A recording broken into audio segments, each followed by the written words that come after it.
Welcome to another episode of Nerd O'Clock. This week we have BKS Photographs, the photographer of the stars, the celebrity photographer. He's going to be talking about what it's like to photograph celebrities, what it's like to be a photographer, and he's also a good friend of Sinbad, so we asked him a Mandela question about the whole Shazzam thing. And let's start off with that. We have these. I had to ask. I just had to ask. Yo, when you said Sinbad, I had to ask. Okay. Yeah. As soon as you said Sinbad, nigga, I said, okay, wait, I'm gonna have to tweak this. Okay, so next time you talk to him, ask him if he did Kazam or not for the Mandela heads that I know, and I'm gonna get back to him on that question. Kazam. Do you remember Kazam? Yeah. So we're not talking about the illusion where people think that he played a pirate or whatever he played, a genie, whatever it was. Yeah, the genie. Yeah, ask him. Tell him Milo said hello. I don't have to. The answer is he did not do it. Oh no, my heart. He likes to play it off like he did, but then he'll take it back. So it keeps the myth going. You know, it's just like when they said he died and he came back and he's alive. It's like, oh my God. So he's a comedian to his heart. So he follows with that, you know. So that's hilarious. Man, and I was just about to ask you too, like, yo, train me too until you start talking about catching grasshoppers and had to be a whipping boy and shit. I got a one light skin quota, and I'm that one light skin, so I can't take the light skin nigga egos. And we had 2 slots to get into Wakanda, and they only gonna pick one light skin. I got to be the one in Wakanda. Come on, kid, I'm on that vibranium, son. You gotta let me go, son. I'll be on that vibranium. You was freezing for a second, but we good. Technical difficulties. All right, yeah. So we did the Doc Hurley and Bow Wow was there, and then I said to myself, you know what? If I'm gonna be rolling with them, I might as well focus on photography and not do video. So, and when I say them, it was Troy with Zoe of Any Video. So they were doing Any Videos thing, and then BKS, and which let me state that BKS stands for the Best Kept Secret. So the name goes way back because I used to be in a singing group in high school called the Best Kept Secret, and it stuck with me because a lot of times people don't know you have a talent, and that's usually your best kept secret. So the fact that I have photography is one of my best kept secrets that everybody seems to know right now. But so after Bow Wow and them, I got asked to come with them to go do Little Kim, and so this is what kind of like shot me out there. So Little Kim was in the hype of her beef with Nicki Minaj. Everybody wanted to know what they were doing for New Year's, so I did the New Year's show up at the Hippodrome, and I went that night, went to sleep, edited the pictures, then went to sleep. Put the pictures up the next morning. My junks just went viral, like MTV. Hip Hop Weekly, VH1, and so forth and so forth. And my phone was ringing. Everything was going crazy. And I'm like, what's going on? When I looked, it was because the pictures had went viral. And it was like, wow. So Chewy really like hammered in, like, you should start calling yourself celebrity photographer. Now, I'm a really humble person, and it's hard for me to like really be like brag about stuff. And I don't want to be like thinking people to think I'm conceited, especially with the name Best Kept Secret. You know, it was like, let me think about it. And he was like, no, you got to call it and claim it. And literally when I did that, you go from a Little Kim to freaking Patti LaBelle and, you know, so forth, and it was just amazing. And then without revealing a lot of my secrets and everything, just I teach kids to network, you know, and with networking, I had to turn around and do a lot of that networking. That's what helped me talk to somebody I know. So shout out to Buck over at Hot 93.7, because at the Bow Wow event, me and Buck were not friends on any of the social media sites. I think I added him, and I was kind of bitter for a second because he didn't add me back. And I took a picture, and Buck was like, oh, send me those. I was like, how am I going to do that? We're not even friends. He's like, don't worry, I got you. And I was like, oh. So he knew who I was low key. He added me, and then ever since then, I've been doing a lot of their events for them, and so that's really helped me out with my own marketing. Have you ever thought about writing a book about all of these experiences, bro? The thoughts are there. I would be at events in the beginning, right, and I wasn't getting paid, and I said, let me work the hardest in this building so that people will notice me and people will see that and they'll be like, oh, I think you're working. Anyways, I took pictures at a concert in Jersey and the Force MDs were there. And, Tender Love, I ain't gonna get into all that. Yeah. And the shots, my boy Stevie D, one of the brothers who sing in Force MDs, he was writing a book. And I got a call that the book was already, and they wanted to stop it because they wanted to use my photos. And I was like, whoa, okay. So in the book, they used a couple of my photos, and I'm the very last thank you. It basically says Ty Waterman, BKS photograph. So that was one of my first times being in a book. So that was like, okay. Yeah.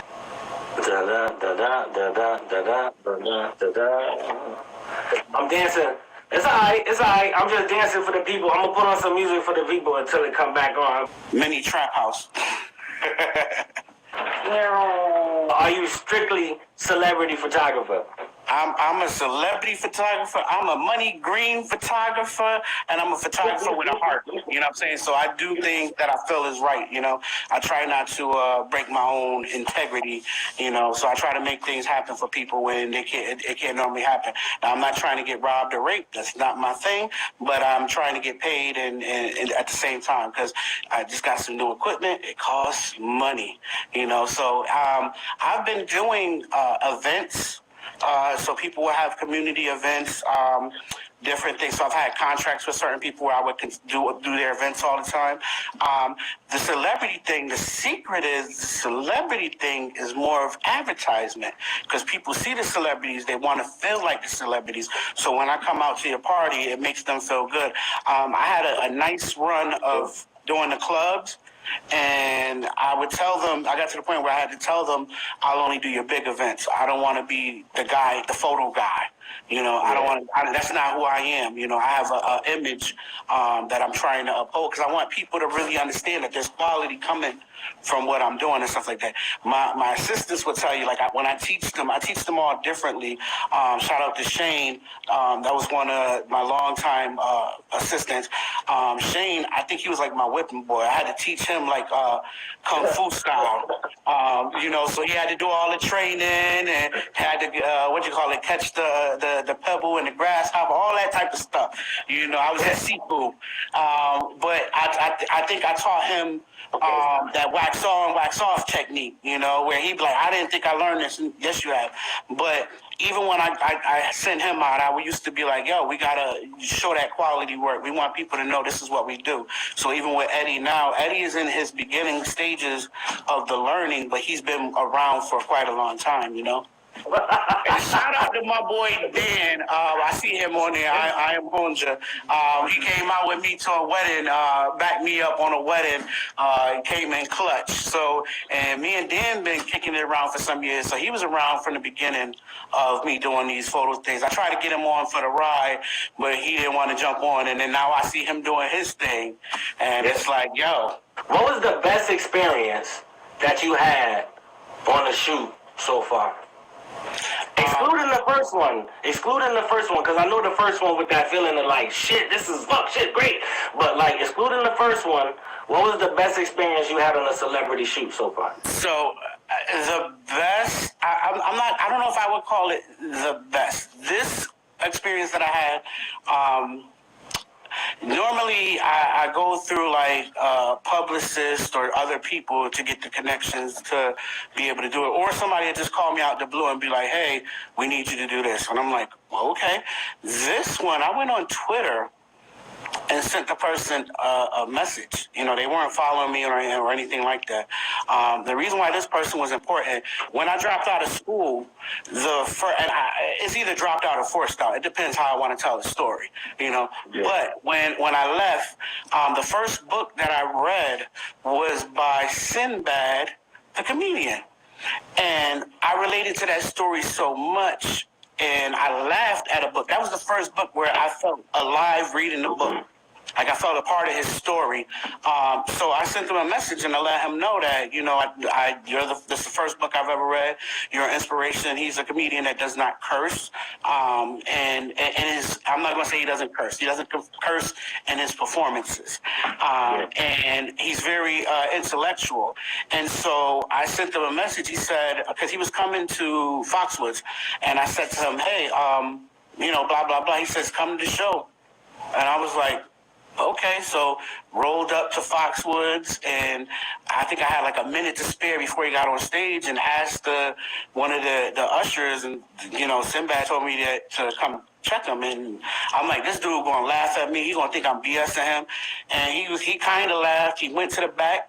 He asked Sinbad. He came back and looked. He was like with that puzzled look, like he said he'll see you after the show, and I'm like, okay. And then I'm getting ready to walk out because I ain't had no tickets. I'm a poor brother. I don't got that much money. I just try to make it look good. And he's like, he said to get you tickets if you don't have any tickets. So they put me like close to front, and I just sat and chilled. They gave me drink tickets. I was high off the experience that I did not need any drinks. Went to the back.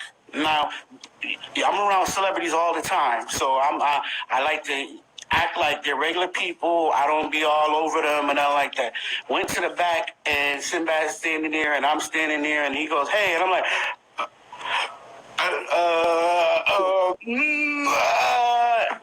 nothing. But needless to say, I've shot him like 3 or 4 times, and ever since then we've had conversations. We sat. I went out one night, and it was like his birthday or something like that. He brought drinks for people and didn't even drink himself. He had water, you know, and it was like, okay, but it was to have that type of experience that meant the world for me. It was putting it out there. It was saying, I want to meet this person. I'm gonna do that, and it happened. And it was a whim, and I followed it. So that's why, like, I'm a true believer in following your dreams. You know. Since I asked the best, you know, I gotta do the polar opposite. Without dropping the name, what's the worst experience? Give me that experience without putting anybody out there. So there's a couple that happens where you go, you do the shows, or you do whatever you're doing, and when they come out, it's not the person themselves. Usually it's their whoever's their management that's with them. They'll be escorting them around or whatever. You'll be like, hey, let me grab this picture? Because I don't like to be in the paparazzi category. Paparazzis take shots regardless. I want permission. I want it to be acknowledged that this is what I'm doing. And they'll be like, no, or they'll try to play me. So that was kind of a bad situation. But then there was a famous boxer who me and Chewy drove out to Rhode Island one late night, and we're on the stage with the boxer, and his security is like 7 foot, 500 pounds, like just huge. He got like the Tiny Lester from No Holds Bar. What's his name from Friday?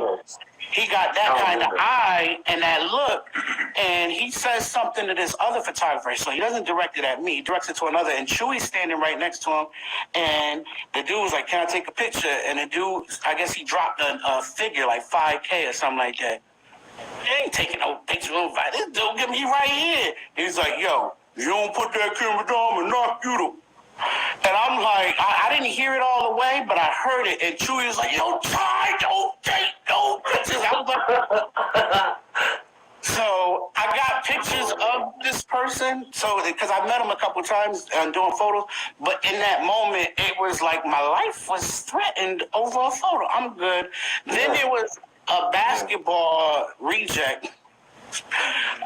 I ain't gonna say this dude's name, but he was chilling at Coach's, and he let some photographer that I know he didn't know what he was doing take pictures.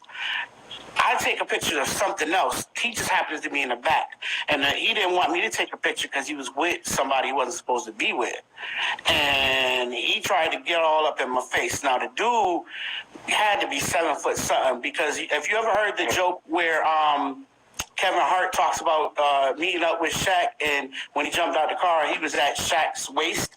And so it was an awkward conversation, which I'm like, yo, dude, get out my face. The it jumps like right there, like, yo, back up. And I got that Napoleon complex when people are certain heights higher than me. I'm like, yo, back up. You know, delete the picture. Delete the picture. I'm like, yo, dog, like, I'm hit your kneecaps. Cut it out.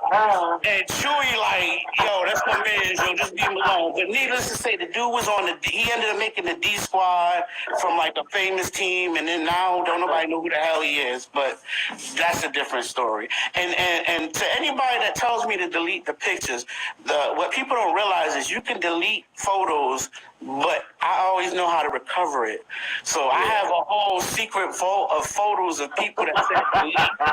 So I like to have little blackmail evidence every now and then. I've got some photos that shouldn't be out there that I don't put out because I want my best work out there. You know, I don't put the unflagged stuff out there. Before we get out of here, I just want to tell you, Jen hit me up on my personal Instagram and told me to tell you hello. So. Oh, hello, Jen. Jen said hi. Jen said tell Ty hi. I had the biggest crush on her in like the 6th grade and shit. It was hilarious. We all did. You gonna blow your spot. Or should I say who had a crush on you? That's what I want to know. Everybody now is telling me now how much they had a crush on me back then. I wish you would have told me back then. I take pictures of people all the time, but a lot of people don't know I have low self-esteem. Right now, I have high self-esteem, but as a kid, I grew up having low self-esteem. You would not find pictures of me as a kid. And people be like, oh, well, you don't have no pictures. No, because I had low self-esteem. So now my job is to fill people up with self-esteem. Just about everything, not all my photos, but everything is in the geographical area of Hartford. So you can get to from some way, shape, or form.